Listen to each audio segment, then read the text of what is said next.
Cleland notation for enzymes. This shows you a way that it's easy representation of what's binding the enzyme and the forms of the enzyme. So basically, again, this is a short introduction to this. You have your substrates, and we're going to label them A, B, C, etc. Okay, and you've got your products, and we'll label them P, Q, R, etc. Okay, and you have your enzymes. And this is basically the enzyme forms, okay? So we're talking about a single reaction. And so most textbooks use E and F to represent a modified form of the enzyme.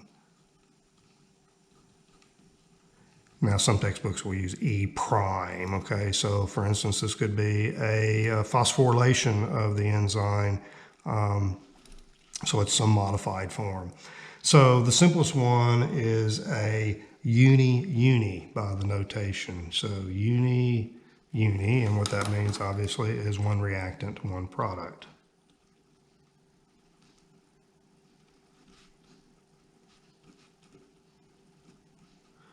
Okay, so you use a horizontal line to represent the enzyme. And so this is the free enzyme. And substrate A binds the free enzyme. It produces enzyme A complex, which reacts to form the enzyme product complex, and then the product leaves, and you're left with the free enzyme. So again, that's the simplest one, a uni. Okay.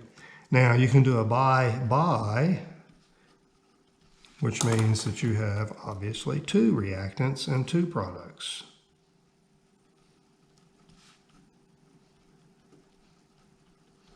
And there's three different ways that we can do this. We can do this in an ordered, or we can do this in a random, or we can do this in what's called a double displacement or a sequential. So what's frequently called a ping pong. Okay, so let's do ordered. This is really easy. It's the easiest one. Okay, again, this represents my enzyme. So I've got free enzyme. I've got two reactants, and they have to bind in an ordered manner. So A has to bind first. Okay, I don't know why I put E above the line, folks. I'm sorry. E goes below the line.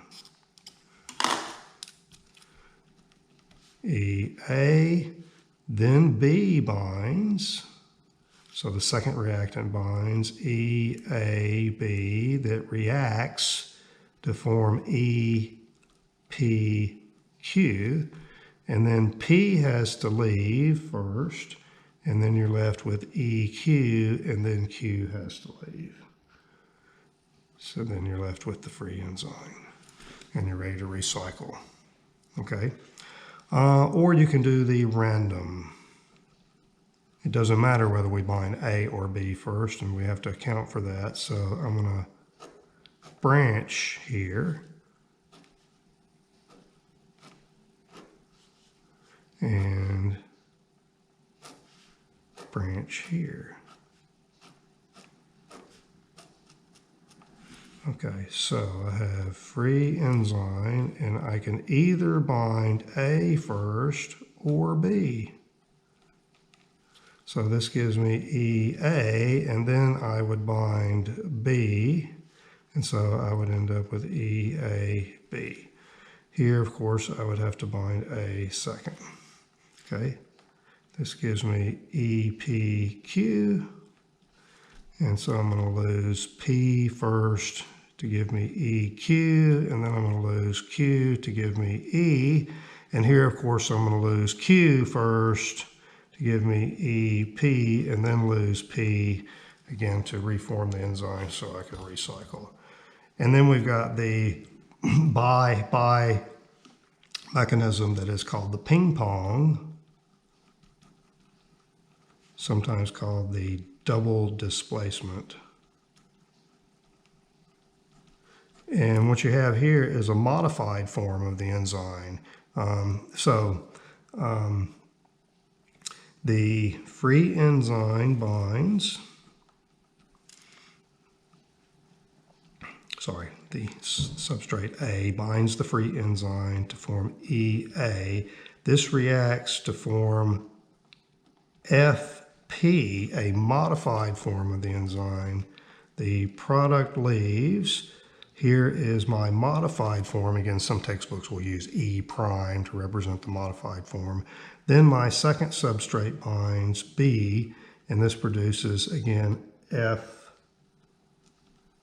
FB, which reacts to form my EQ, and Q leaves to reform the free enzyme.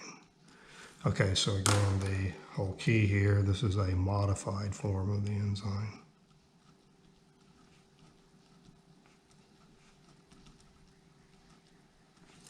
Okay. And again,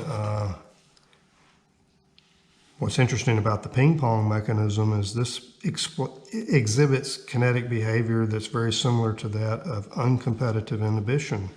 If you plot 1 over V versus 1 over A, and you increase the B,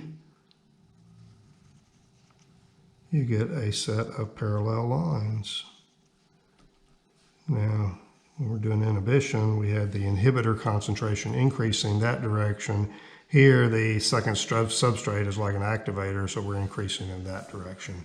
So this, again, is the kinetics that we represent for a ping pong or a double displacement reaction. So for the random mechanism, A does not affect the binding of B, and B does not affect the binding of A. So again, the binding constant for A is going to remain unchanged. So essentially, your graph will look like this. Km is unchanged. And so as B increases, this is the kinetics you would see.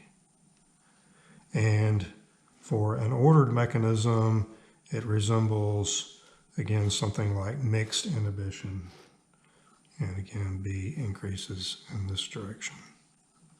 So again, don't be confused when you're talking about inhibition. The inhibitor increases that direction. Here we're looking at the second substrate, so we expect the velocity to be higher.